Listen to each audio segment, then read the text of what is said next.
Welcome to the first video of the three-part video series for Heart of Darkness. In this video, we will be talking about psychoanalytic literary criticism and the research that I discovered. To start, we will be asking, what is psychoanalytic literary criticism? To put it simply, it is the belief that literary texts hold the unconscious desires of the author.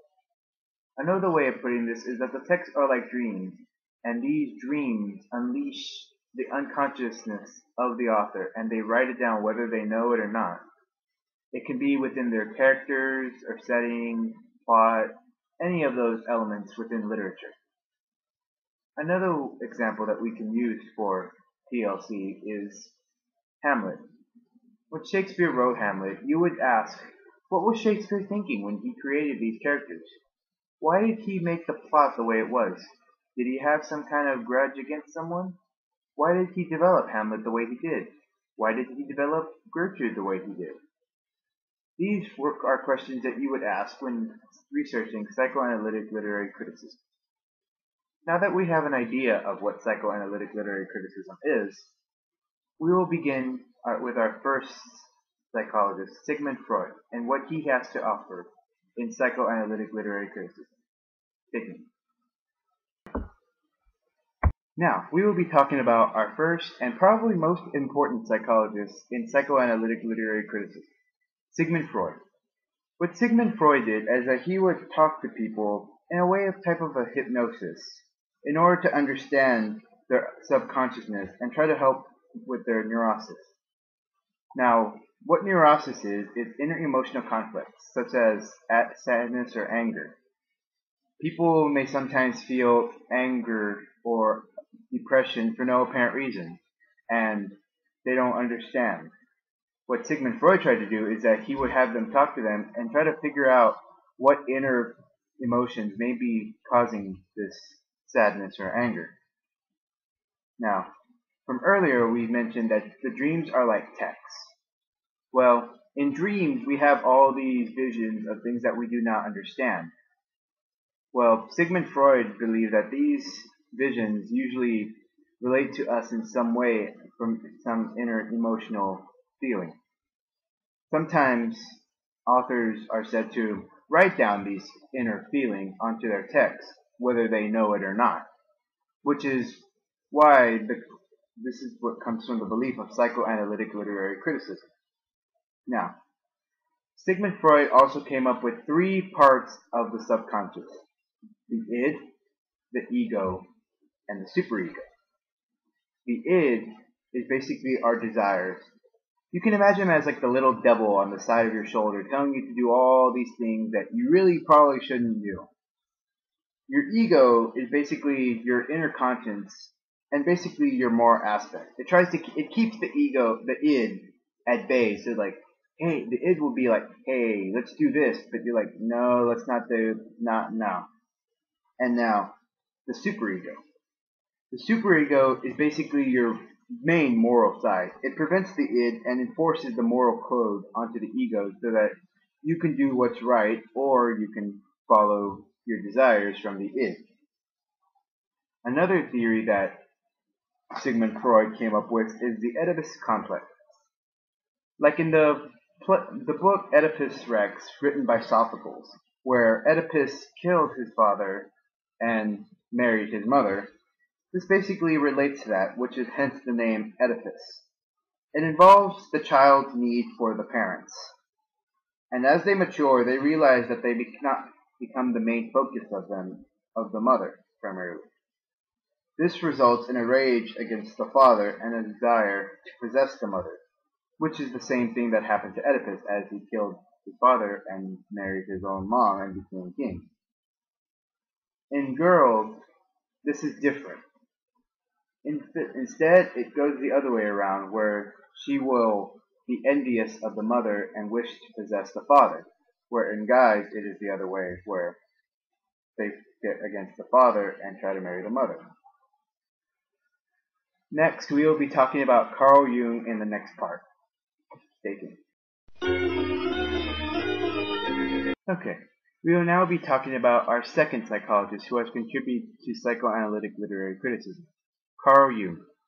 Carl Jung was a student of Sigmund Freud. They researched ideas together, but after some debates they separated and Carl Jung went his own way on his ideas. Carl Jung had created the theory of collective unconscious, which is rational memory through which the spirit of the whole human species manifests itself.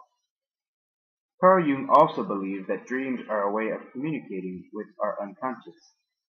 A human cannot unlock their unconscious normally by will or by wanting to. You can't just say, hey, I want to go into my unconscious. It doesn't work like that. But Carl Jung believed that these dreams were a way of unlocking our unconscious and were basically a window into it. Carl Jung also created the idea of archetypes.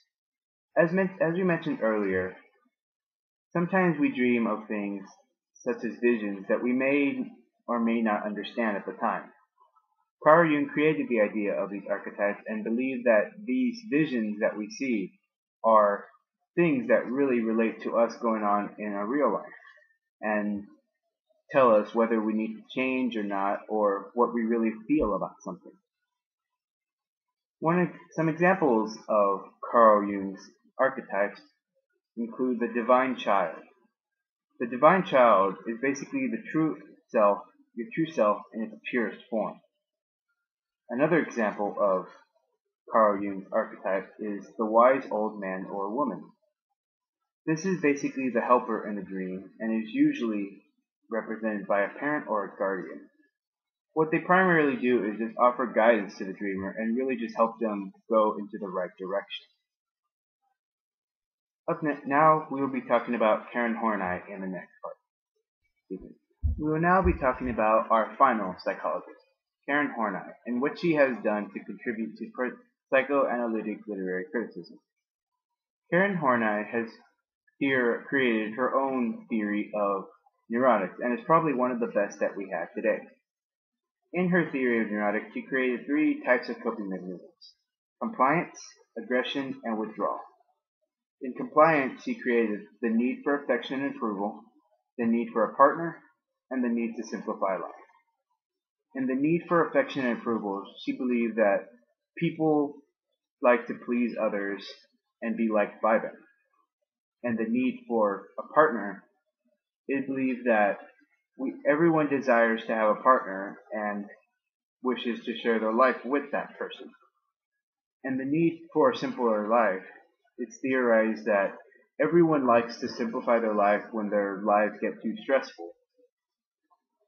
In aggression, she created the need for power, the need to exploit others, the need for recognition and prestige, the need for personal admiration, and the need for personal achievement.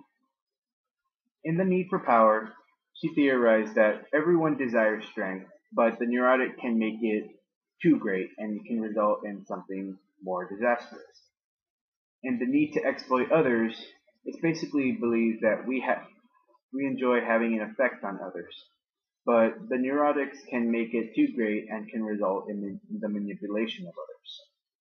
And the need for prestige, she theorized that we all like to be appreciated, but sometimes this can become greater than what we truly deserve, and it can become a downfall. And the need for personal admiration, it relates to the need for recognition and prestige in a way, and kind of relates to it in its qualities. And the need for personal achievement, now normally there's nothing wrong with achievement, but sometimes people can get obsessed with it and they may think that it brings up their goodness and can sometimes relate to the need for recognition and prestige and admiration.